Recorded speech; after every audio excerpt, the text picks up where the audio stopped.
It's Perfect Child by Omar Cuellar. My name is Aldous, and the year was 1988. I have always lived in this majestic Georgian mansion in Lewiston, Maine. Its towering columns, weathered by the passage of time, and its tall windows, coated with ancient dust that filters the light into golden beams, have been my entire world for as long as I can remember. Though, come to think of it, I don't recall when my existence here began. I've simply always been here. I have no memories of parents, no mother to lull me to sleep, no father to guide me. Those words are foreign to me, like concepts from a language I never learned. The mansion, with its silent grandeur and strange warmth, has been all I've ever needed. Fog surrounds the house constantly, thick and dense like an endless veil, blurring the boundaries between the overgrown garden and the outside world. I've never seen what lies beyond. I feel no curiosity, no desire. The mansion is enough. It's safe. It's my home. And when storms lash the sky with fury, with thunder rumbling through the foundations and lightning illuminating the ancient walls with ghostly flashes, I can sleep deeply, as if those violent sounds were lullabies meant only for me. It's on those chaotic nights that I find peace. My days pass between long hallways and vast chambers. The creaking of old floorboards beneath my feet is the only constant, a solitary echo that accompanies my wanderings.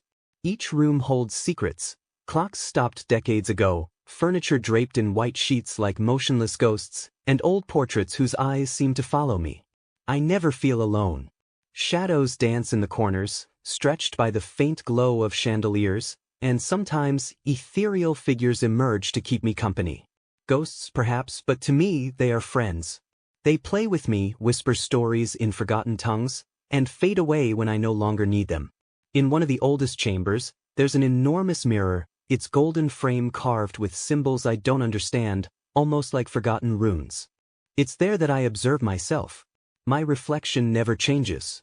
The same blonde hair falling over my forehead in tousled strands, the freckles scattered across my nose, the smooth skin of a youth seemingly trapped at 17 or 18. Over time, I've noticed that I don't age. Time here doesn't carry the same weight. Seasons seem to repeat without logic, and days dissolve into a static routine. But then, something changed. One morning when I tried to open the greenhouse door, I found it locked. Not just locked, but as if the mansion itself had decided to seal it shut. The hinges were cold and stiff, as though they hadn't moved in years. At first, I didn't think much of it. The house is vast. There were still dozens of rooms to explore. But as the days passed, more doors began to close. One by one, the hallways darkened, and the entrances became blocked, their locks rusted as if they'd been sealed forever. Unease grew within me, a strange, new feeling, an uncomfortable tingling in my chest. When my own bedroom became inaccessible, I was forced to sleep in the main parlor. There, amid the high ceilings adorned with cracked frescoes and the heavy drapes that blocked out the scarce light, I was cradled by the distant echo of storms. The sound remained my comfort at night, but the mansion no longer felt the same. Something within it was fading, as if an invisible will was slowly withdrawing. Eventually, every room was locked except the grand reception hall. That's where I spent my days, watching the fog press against the windows, enveloping the house in its icy embrace. The ghosts stopped appearing. The shadows seemed to retreat, leaving an unsettling emptiness. The walls felt colder, more distant.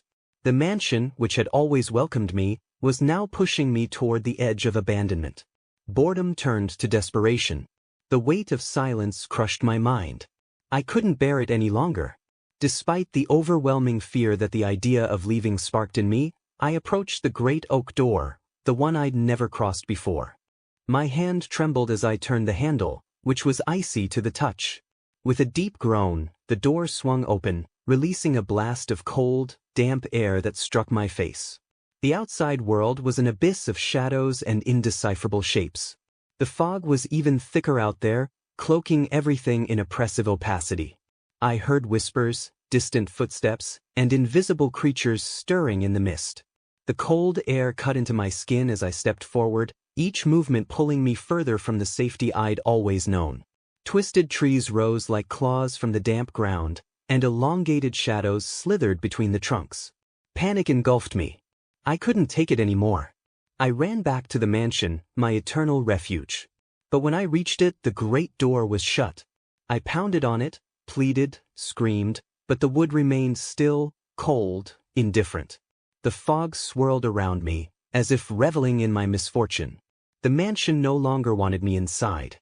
I tried to open it for days, maybe weeks. Time out there was a blur, but my efforts were futile. My knuckles bled from pounding. The shadows outside drew closer, whispering things I couldn't comprehend, while the mansion watched in its unrelenting silence. Finally, exhausted, I gave up and settled in the garden, facing the sealed door. The nights were cruel. The cold seeped into my bones, and the thunder, once soothing, now sounded distant and hollow. I no longer had my ghosts, the faint glow of chandeliers, or the endless hallways to roam. There was only the fog in me. My thoughts grew heavy, dark, as if the mist itself were trying to seep into my mind. Weakness overtook me. Hunger, exhaustion, unfamiliar sensations that consumed me bit by bit. I lay beneath the bare branches of the garden trees, always gazing at the mansion. I still hoped it would open again, let me back in. But it never did. Dew coated my skin each morning as my breath grew faint and shallow. In those moments of anguish, I understood something devastating. The mansion had been my mother and father. It protected me, nourished me, cared for me. All this time, I thought it was merely a shelter, but it had been my creator, my everything. And now it had abandoned me, like a mother casting out a child she no longer needs. It was there, amid the overgrown garden, that I noticed something strange. The earth, soft and disturbed, rose in an irregular mound. Something inside me urged me to dig. I used my bare hands, clawing through the wet soil with trembling fingers and broken nails. I dug with fury, feeling the cold mud between my digits, until my hands struck something solid and cold. I brushed the dirt away, and there it was, my own face, lifeless, eyes closed, skin pale. I recoiled in horror, but the need to understand drove me to keep digging. A few feet away, another body. Then another. All of them were me. Aldous after Aldous, each slightly different. One with longer hair, another with scars, another with an expression of profound sadness. Dozens, perhaps hundreds of versions of me, all dead, buried in the garden. Horror gave way to realization. The mansion hadn't just created me, it had created me over and over again. Each version of Aldous had been rejected, cast out into the garden like flawed refuse. The mansion was searching for something, its perfect child. I wasn't that child. I wasn't enough. And now I understood why I'd been abandoned.